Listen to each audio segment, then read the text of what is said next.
You ever think about that one thing from your childhood that meant more to you than it probably should have? Not your phone, not your car, not even your first crush. I'm talking about your first toy.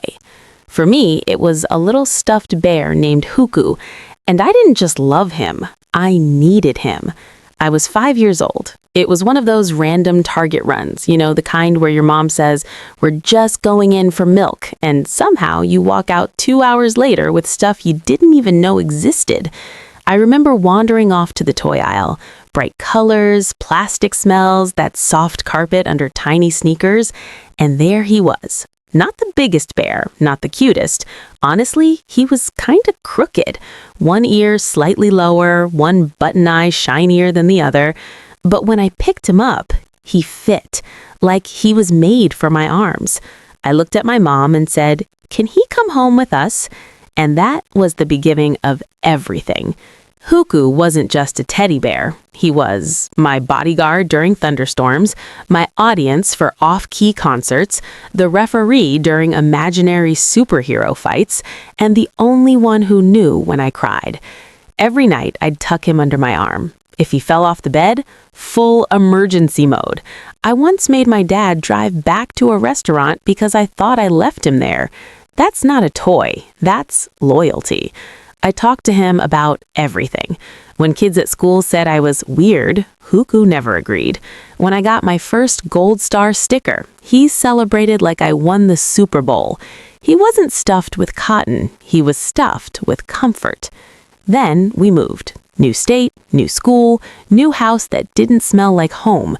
I was scared. The first night in my new room felt too quiet, too empty. But Huku was there. Same worn-out fur, same lopsided smile. He didn't care that everything changed. He was the one thing that didn't. And sometimes when you're a kid, that's enough. You don't realize when it happens. One day you're carrying your teddy bear everywhere. The next, he's just sitting on a shelf. Middle school came, friends came, phones came, and somewhere along the way, I stopped reaching for him at night. Not because I didn't love him, but because I thought I had to grow up. One afternoon, my mom asked, "Do you want to donate some of your old toys?" And for the first time, I looked at Huku differently. He wasn't just a toy anymore.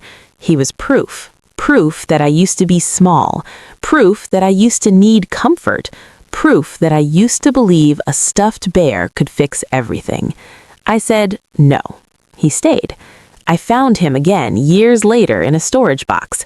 His fur was flatter, one button eye loose. He smelled like cardboard and time. But the second I held him, I was 5 again. That's the thing about childhood. It doesn't disappear. It just waits quietly in boxes, in photos, in old toys. Huku wasn't just my first toy. He was my first safe place. We all outgrow toys, but we never outgrow what they gave us. Safety, imagination, unconditional comfort. So wherever your first toy is, maybe in your attic, maybe long gone, just know this. It mattered. And so did that little version of you who loved it so much. This is Sari, and tonight we remembered.